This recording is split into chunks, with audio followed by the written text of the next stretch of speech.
Okay, we get started. All right. Oh, you are the only person present. Can you please write your name on an attendance sheet, please?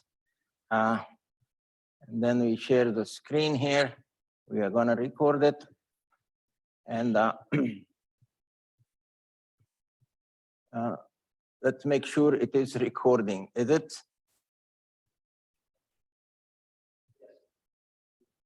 Okay, it is recording.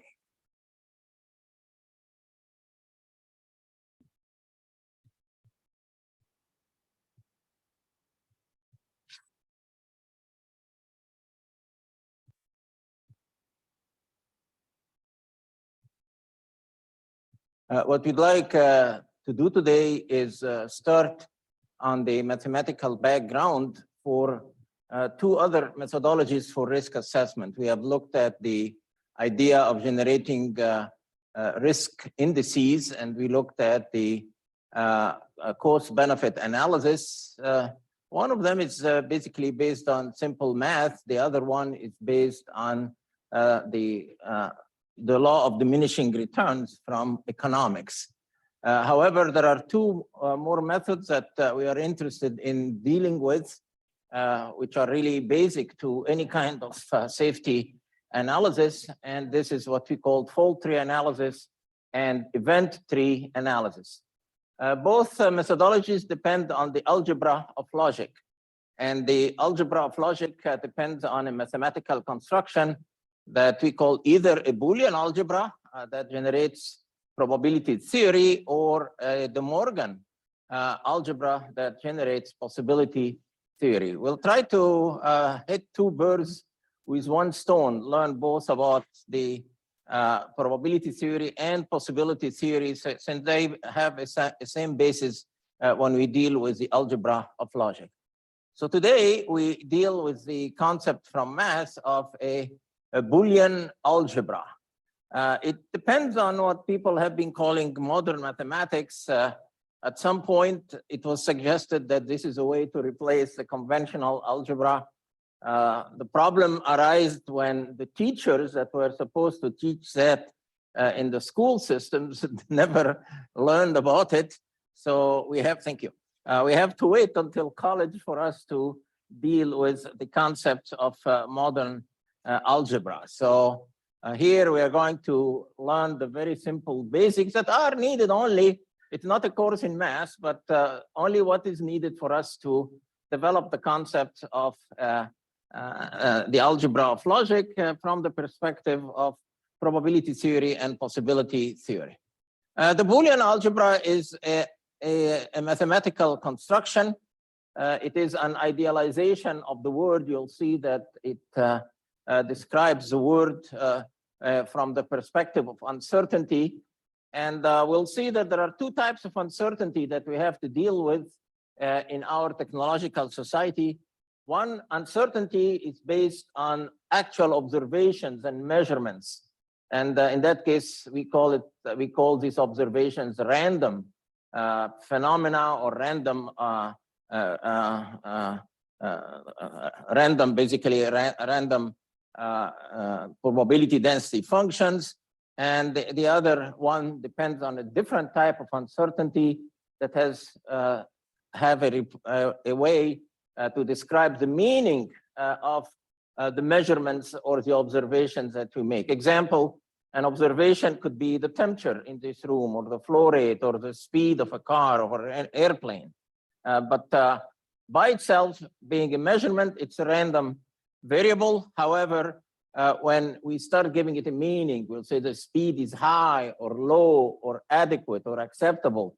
All these qualifications can be described mathematically in terms of the De Morgan algebra or a fuzzy algebra. It's another form of an algebra, which is a mathematical construction that we are interested in. Today, we deal with the Boolean algebra. The Boolean algebra has been developed by a British mathematician, Mr. Boole. That's why it's named after him, a Boolean algebra.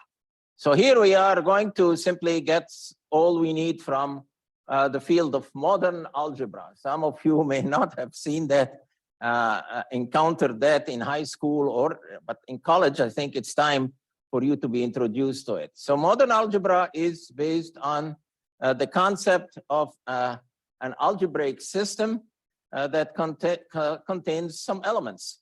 And these elements are together named a set. So we can have a set of elements, a sub I takes the values 1, 2, or maybe to infinity if we want. So we have a sub 1, a sub 2, a sub 3. And those set of elements by themselves are not as important as the set of operations that we use to connect those elements in the set together. And in that case, in modern algebra, we can talk about Z, capital Z. That's a set of all integers, negative, positive, or 0. Well, here it is. The integers 1, 2, 3. If you add the 0 here, that becomes the set capital Z. Q would be the set of all rational numbers. R would be the set of all real numbers. R stands for real here. And C is the set of all complex number. These sets here have an infinite number of elements. We take all the integers, 0, 1, 2, 3. This has an infinite number of elements, but some sets are what we call countables, and it can be described not just by some description, linguistic description like here, but by showing what the set is, in fact, what it is. So all the set of natural numbers, P, you create some kind of curly brackets here, and then you say 1, 2, 3. The 0 is not included in the set of natural numbers. The set of all non-negative integers, oh, that's a very simple one. It's a 0, 1, 2, 3, and so on. And then that set here, Z, capital Z, is a set of all integers, positive, negative, or 0, is 0, plus or minus 1, plus or minus 2, plus or minus 3. And in that case, this is Z, the set. The set can be any collection of any elements of any variables that we can think about, like temperatures, flow rates, speeds, heights, and so on, as long as we can measure those quantities by some way or the other. Those sets by themselves are not very useful unless we define on them some mathematical operations. So in that case, we have symbols that we have to deal with. If A is an element of that set, capital S, we use that symbol here that basically says that A belongs to S, or that A is a member to the larger set, capital S. And when A is not a member or is not part of that larger set S, we add some kind of a line here that says basically that A does not belong to S. So we use that those symbols here. Another important symbol is the concept of a subsets. If you have a large set of numbers or any kind of elements, a small group of it is what we call a subset. And to say that A belongs to S, meaning that A is also belongs to a larger set, capital T, we'd say that that element capital S belongs to T, or that T with that large symbol here contains S. So you can say either that S is a subset of T or is contained in capital T, or that T contains S. So some people would use the terminology included in T. S is included in T. And once you start deriving those operations, we can start finding that you can set up some laws or some axioms that describe those sets. For instance, you'll find that if S is contained in T and T contains S, you derive what's called the reflexive law, especially if S should be contained of S for any kind of set S. Or in other words, you can say that S is a subset of itself. And then there is another law that comes out. If S is contained in T, and T is contained as a set in a larger set Q, then obviously the transitive law says that S should be contained also in the larger set, capital U in that case. Since a set is completely determined by the elements that it contains, you'll find that we have to define what is when is it that two sets are equal? So in that case, we say that S is equal to T means that if X is contained or belongs to capital S, if and only if X also belongs to T. So this is the way we define or we describe equality. And when you say it means that if and only if, in mathematics, people like to write it as IFF. This is basically a terminology that means also that this is a necessary and sufficient condition. When you say if and only if, this is a necessary and sufficient condition for S to belong to T. We can specify sets and describe them in the following way. We can say that S with curly brackets here is a set whose elements, those X, are contained in a larger set, capital U, given, now that vertical line here is the specification symbol or the condition symbol. So in that case, you say that given that there is a condition P of X, that those X's that are contained in U satisfy. Or you can write it in a very simple way that S is equal, curly brackets, the elements X, such that the, what we call this, the axiom of specification. So we describe really how that X is contained in the larger set, capital S.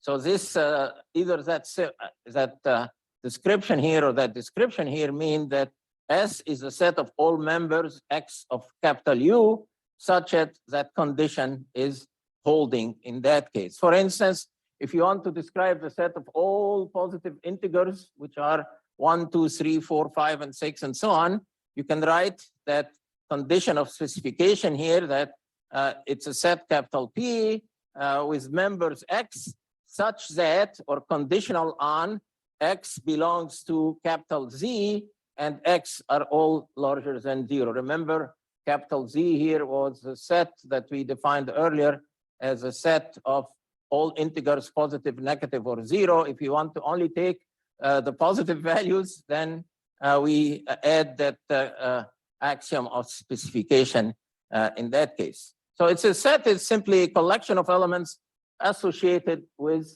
some operations that we defined on them. And when you describe after the conditional sign here or such that, we call this the axiom of specification.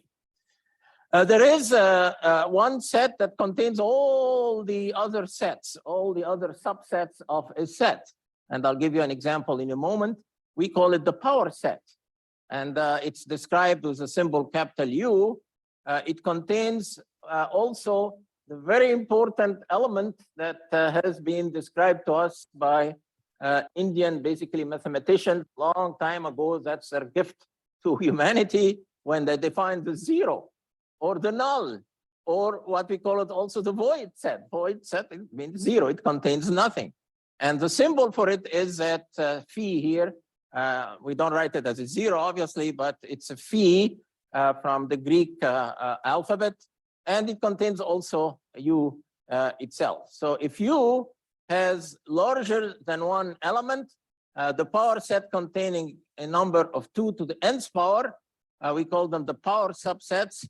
They satisfy all of them, the fact that that set, capital S, is contained in the universal set, and also contains the 0 or the null or the void element. Either terminology is accepted in that case. And in that case, S is not equal to the null set, and S is not equal to the universal set U. For instance, if you take you want the power set of if you want the power set of the set U, which contains 3 elements A, B, and C, what do? You take all the subsets of that large set. The first subset is all A all simply by itself. Then you take B all by itself. Then you take C all by itself. But you also can get another subset, A and B together. You can take A and C together. You can get B and C together, or you can get the whole set, A, B, C, and you have to add to it that 0 here which was the invention of the Indian mathematicians as a gift to algebra in general. All right, so in that case, we define sets basically, and we associate them with given operations, and we define when sets are equal to each other. Sets in general are described in an easy way with what we call binary operations. So binary operations are operations between two members of the set. And basically it's a rule that assigns each ordered pair, like if you take A and B, of elements of some value in a larger set S, a value. Now in arithmetic, we have seen, of course, a symbol plus on the set Z. That's a binary operation. And as well, of course, as a subtraction that we have learned in conventional algebra and the multiplication in general. So these are binary operation because I took two elements of the integer set here, 4 minus 2, or you can, and this is what we call a binary operation. If you take an operation on a single element of a set, minus 2, this is what we call a unary operation. So a unary operation on S involves just one operand, whereas a binary operation involves two operands. And that will give a larger meaning to those operations. It could be later on an implication or any other operation, not necessarily the minus sign that we use in common or conventional algebra in general. On the subsets of a given set, there are two basic unary binary operations that we are going to define as the intersection and the union of the two sets. And there is usually also one unary operation, which we are going to call the complementation. The Boolean or set theoretic operations are what you may have heard about in other classes: the intersection, the union, and the complement. And if you intersect two sets, the definition is shown as that basically inverted kind of U. This means the intersection of the elements of two sets, the elements of the two sets R and the set S. And this is described as X with the axiom of specification, such that the elements that belong to R also belong to S. And in that case, what we call the intersection operation has a logical value of and. So all the elements belong to R as well as to S. When you take that inverted U and put it as a U here, this is what we call the union. So of course, the first letter of union operation. And it is a logical description of all the elements that are contained or belong to R or belong to S. And we have to add here something or both. So you could see the logic that we have introduced here. We have introduced two operations that have to do with logic when you consider something and something else, and you consider something or something else. Now, these are two binary operations because they, of course, relate elements from two sides of two sets in that case. However, we can also consider a unary operation of complementation later on. So let us take an example that you could see that's a very, very, very simple kind of description of algebra in general. Let's take a set E. This is a set of all even integers. That's why it's designated as a set capital E. Let's take P, the set of all positive integers, which is 1, 2, 3, 4, 5, 6. The set of all even integers is 0, plus or minus 2, plus or minus 4. So when we say what is the intersection between the E and P, it's all the elements that are contained in E and P. So let us take those elements. Obviously 0 and 1 are not contained in both of them, but 2 here, plus 2 is contained in both E and P. That's why we call it the intersection. Let's take the other element that is contained in both of them. Oh, that's a 4. It's contained here, it's contained here. And 6 also would be contained here and contained in this one. So this is what we call the intersection. And it comes out to become another set, which is a set of all positive integers, 2, 4, 6, 8, 10, and so on. Now, if you take the union, this is the set of elements that are contained in E or P. So you could see the logic here. Here we say and, here we say or, and the or here, or both. So in that case, you find that the 0 is in E, the 1 is in P, and then plus or minus 2, then 3, then plus or minus 4, and it becomes another set, which is a set of all integers which are not both negative and odd. So we are eliminating from that set the -1, -3, and -4. Now, this is an algebraic description of sets in general, and we can describe that in terms of graphics.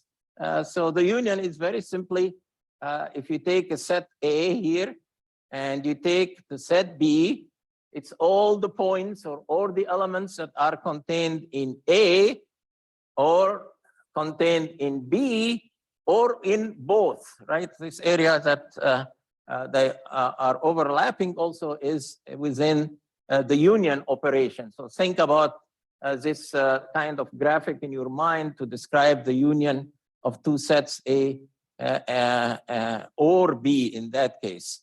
The area where we have that meniscus here contains the parts or the points that belong to both A and B. So you could see here, that's what we call the intersection of the two sets A and B. This is that area here. So these are elements that are contained in both A and both A, B. And these are named the Venn diagrams. Mr. Venn here was the one who described them to us as the intersection of and the union operation. And you'll see that is the basis of the algebra of logic. All right, now, if you have sets on which you perform these operations, we took, let's take another example here and find out how many elements we can find in a union operation. So if you take the union of R and S, you'll find that the number of elements that you find is the total number in both R and S minus the number that is in R, and in that case, plus the numbers in S minus the number in R and S. So let's take an example for this. Let's take the set R of the elements 1, 2, 3, 4, 5. Take the set capital S, 4, 5, 6, 7. What's the union? It's all the elements in both of them, 1, 2, 3, 4, 5. 4, 5 is still here too, and 6 and 7. And the intersection between the two, the elements that are in both of them, are only the 4 and the 5. So the fascinating thing is that when you take the number in the union, it's equal to the number in the R, which is 1, 2, 3, 4, 5 here, the number in S, which is 1, 2, 3, 4 here, minus the number in the intersection, which is 2. So you'll find that the number in the union is 1, 2, 3, 4, 5, 6, 7 elements. And so in fact, what we are saying is that in the union, we are counting that part in the Venn diagram that is the intersection twice.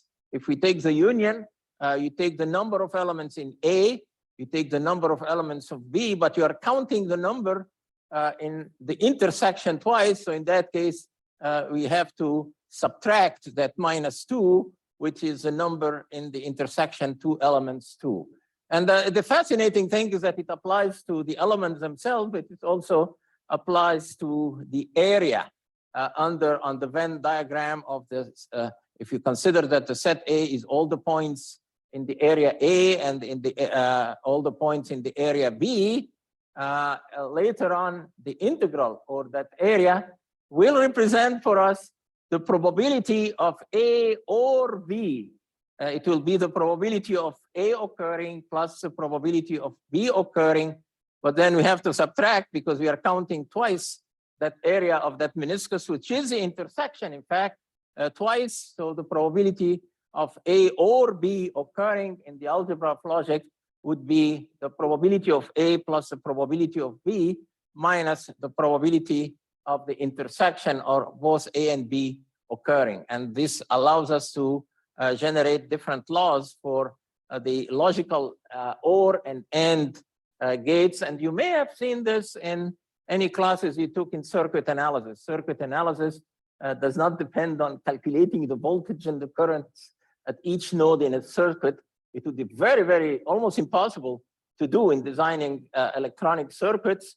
But the algebra of logic described to us how a circuit functions. Is it an OR, addition of one voltage or the other, or addition and one voltage and the other? So in that case, the electrical engineers have adopted, in fact, the concept of the algebra of logic in designing the electronic devices. And we are going to adopt the same algebra of logic in describing basically risk phenomena in general. If you take the Venn diagram, if you take the intersection of R of S, when that intersection is a null set, here's the 0, then those two sets basically do not intersect. They don't have common elements. And in that case, this is the definition of the 0, in that two sets, when you take their intersection, is equal to the null set. And we call these also disjoint. And this would be a partition like what is shown in the next figure. But if you have also to define in that case, what is the complement? And we add over the S some bar here that designate the complement.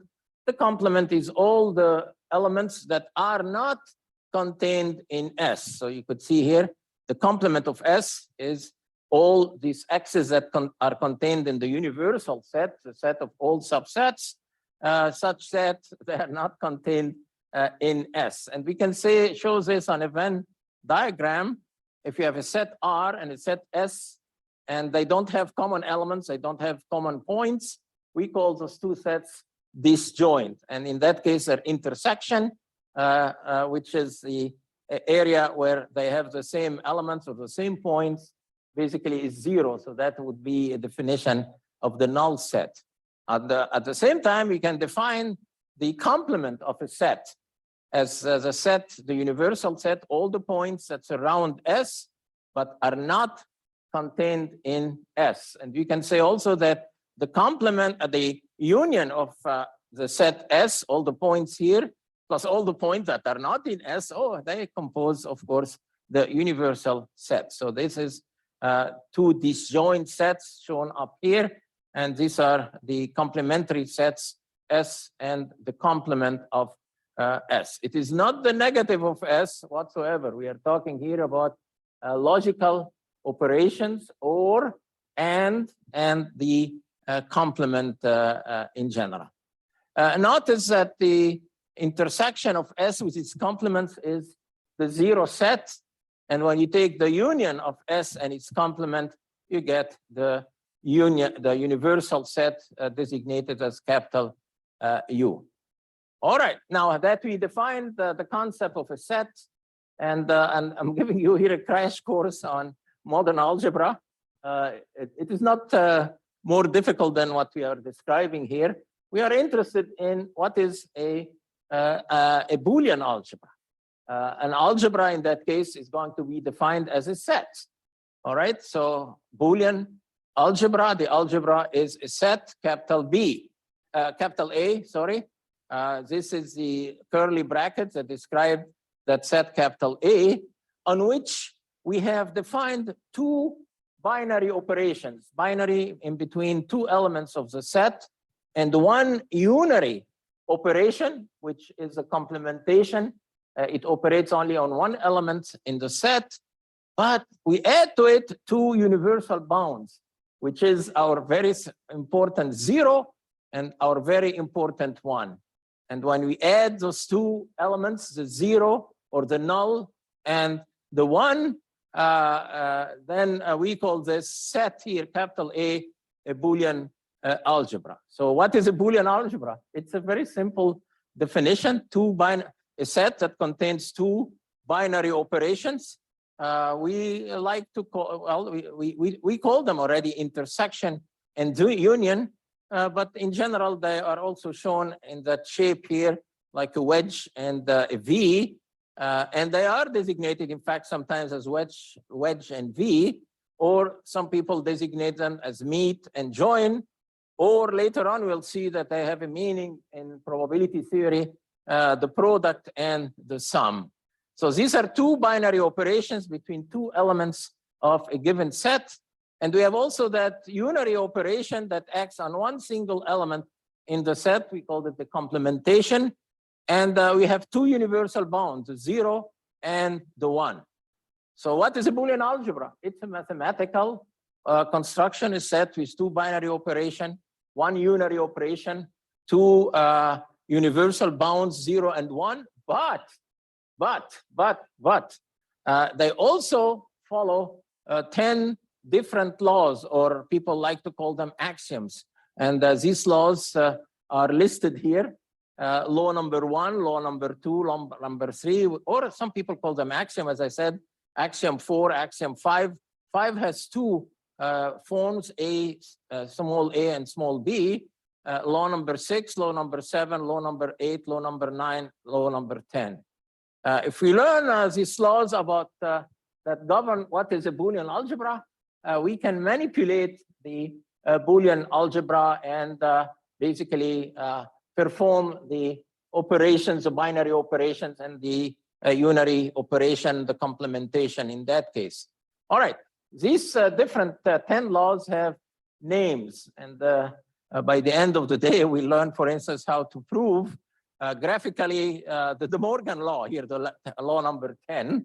I'll ask you to prove it, but not necessarily just by using the algebra, but graphically. Since we are in engineering class here, we can turn the abstraction of algebra into some kind of graphical representation. But we need to know what is really a Boolean algebra, because there is a difference between it and another algebra that we are going to deal with later on, which is a De Morgan algebra. So what's the difference? A Boolean algebra must satisfy those 10 laws right here. And you'll find that they have names. The idempotent law says that I'll use the word intersection and union here. This would be the intersection of x with x, gives us x back itself. And the union of x and x gives us also x back itself. So they call it the idempotent law. Now in algebra, you have seen the commutative law, in that x intersection y is the same as y intersection x. You simply replace each element by the other, and the x union y is the same as y union x. We call this the commutative law because we commute the two elements x and y with each other. You have seen this in normal algebra also, the associative law, in that when you take x intersection with y intersection x, you distribute it here. Actually, it's a that same is the same as the distributive law. It's x intersection y, and then you simply move the brackets from here to here, and it's the same as x intersection y intersection z. Or if you take the union, x union y union z is x intersection union y, and simply you move the brackets the same as also union z. The absorption law is very interesting, is that it takes, says that x intersected with x intersected with y gives us back again x itself, and x union with x that is the intersection with y gives us also x back again. The modularity law has two different forms here. I'm not going through the detail. The distributive law, you have used it in algebra, x union y intersection x. You simply take x union y, and then you put in the intersection sign, and you rewrite it as x union z. The universal bounds law are very important, because you'll see later that in the Morgan algebra, we deal with those universal laws. X intersection with a null set, I wrote it here as 0, becomes 0 itself. X union 0 becomes x, and the universal bound x intersection with I, or the unit bound, the upper bound, is equal to x, the intersection is equal to x, and x, the union with the upper bound I is I itself. The complements law is when you take the intersection of x and its complement, basically you get it 0, because the complement and the set and x itself are really disjoint, so you get the null set. However, if you take the union between x and its complement, you get the universal bound, the upper bound 1. The involution law is very simple. Like when you take minus minus in algebra, it becomes a plus. So the complement of a complement gives you back x in that case. And then we have the most interesting one of them all is the De Morgan law, because it allows us to manipulate sets and their adjoints or their opposite or their complement. Is that when you take the complement of the intersection between two elements x and y, you find that the intersection turns into a union of the complement of x union the complement of y, and vice versa. If you take the complement of x union y, the union becomes an intersection, and here you get the complement x and the complement y. And I'm giving you as an assignment today to prove those two De Morgan laws graphically, and I'll show you how to do it in a moment. So a Boolean algebra that we are learning today from modern algebra is basically a set, a collection of elements on which we define two operations that are binary. They define operation between two elements of the set. Binary comes from bis, like in bicycle, or biscuit, something. Bis is two in Latin.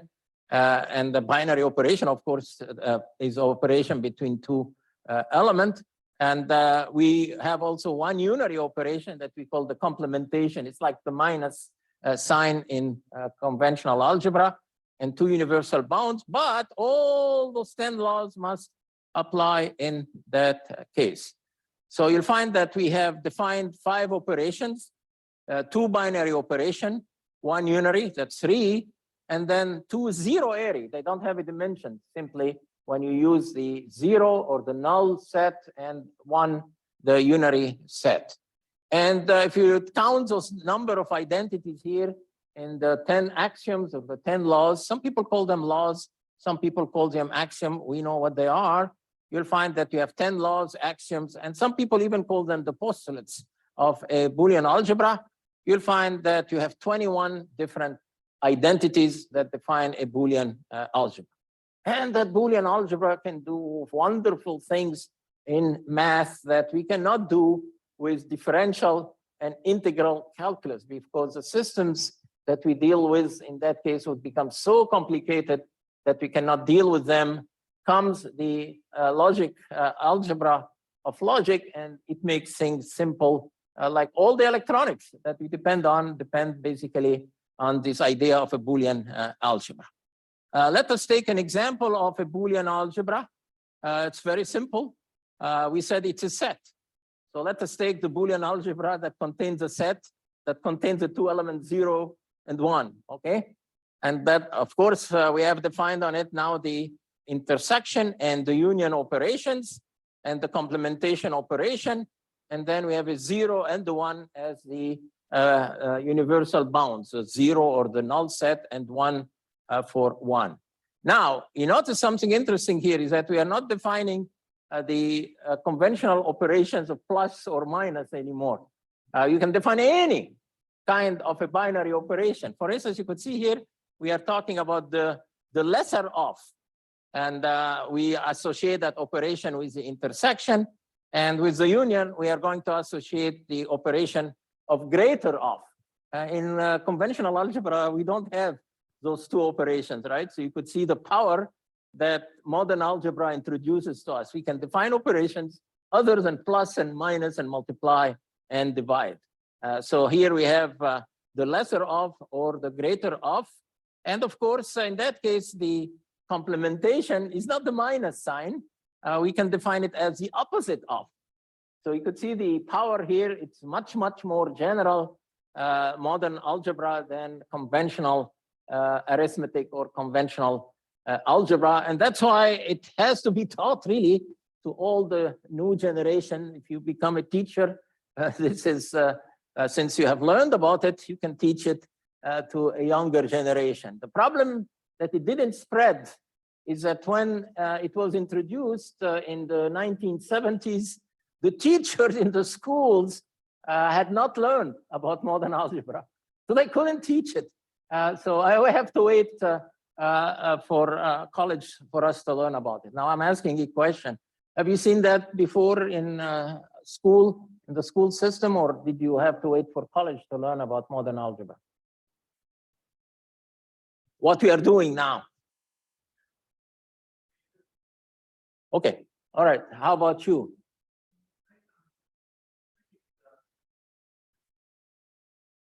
Okay, so it is something that unfortunately waits for. All right, so it's something that unfortunately waits for college, when in fact it should be taught to in elementary school. So in that case, you become cognizant for it. Okay, so here it is. We have, so I'll go faster now since you have been introduced to that before. I want to make sure that we have the context that will help us understand fault tree analysis and event tree analysis. All right, so in that case, we can perform operations on that Boolean algebra here.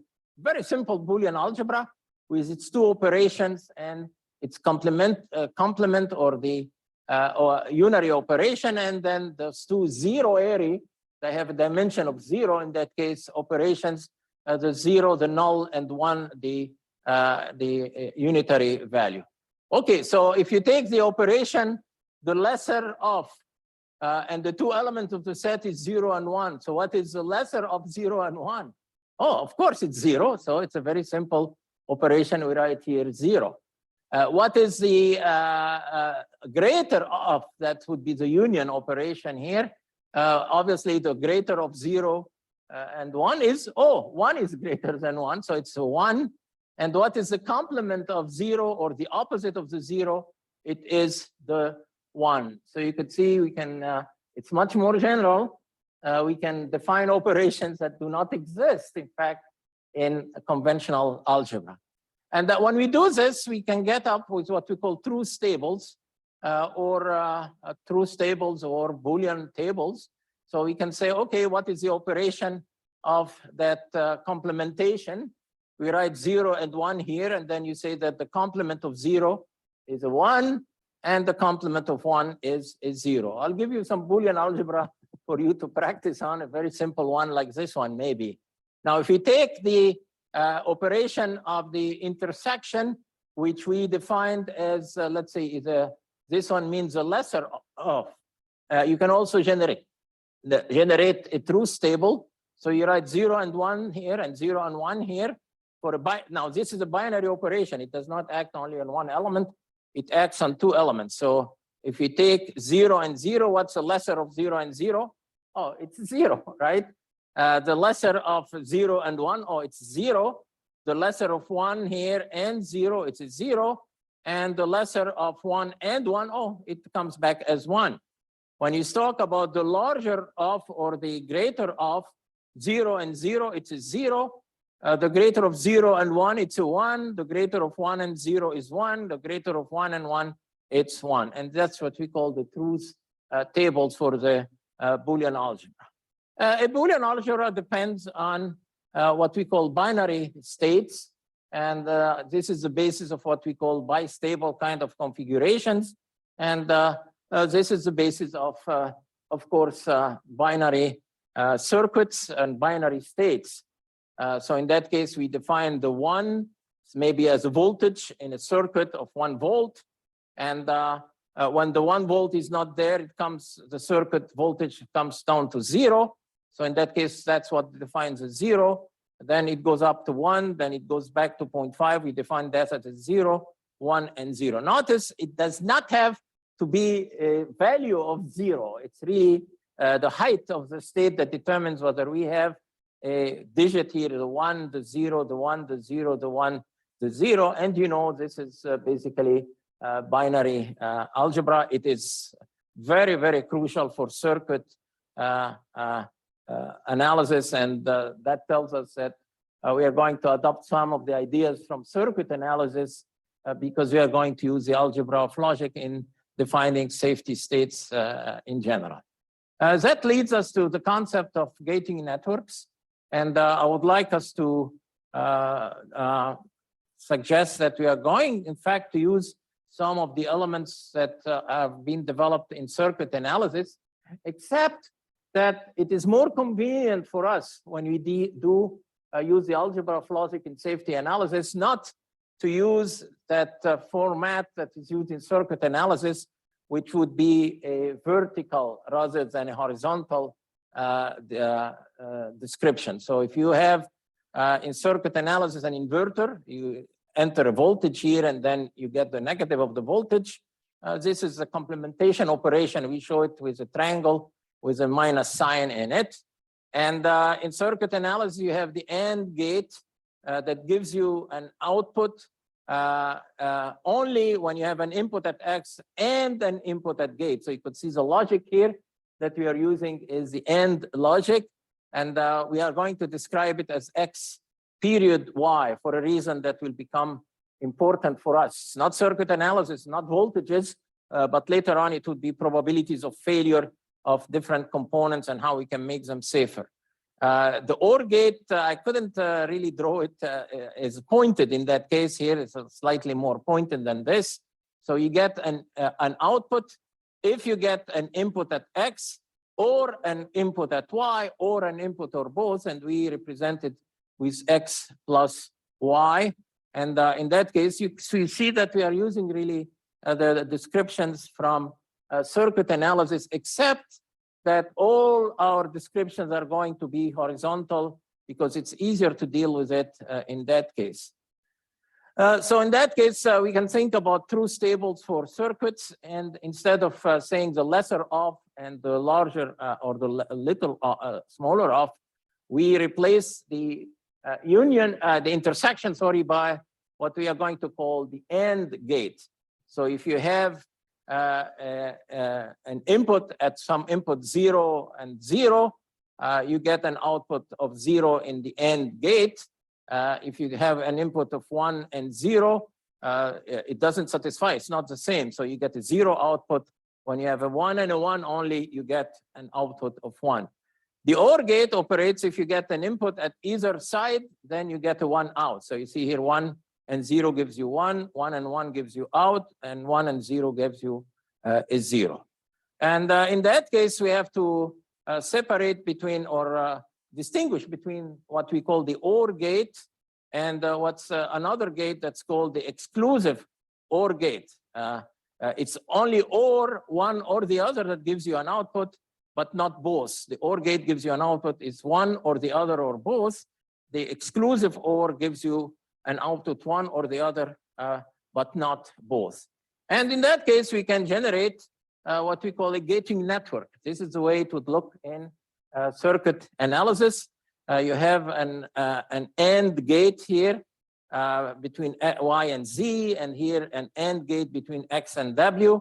And then when you enter, the output in that case would be Y dot Z for a reason that will become clear later on, X and Y here, and that's what you get on the top.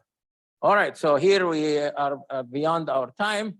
I'll give you some very simple assignments where you work on a simple Boolean algebra to get you accustomed to it, and we'll expand on these ideas next time. Thank you for your attention, and I'll stop sharing now. And I hope that the record have basically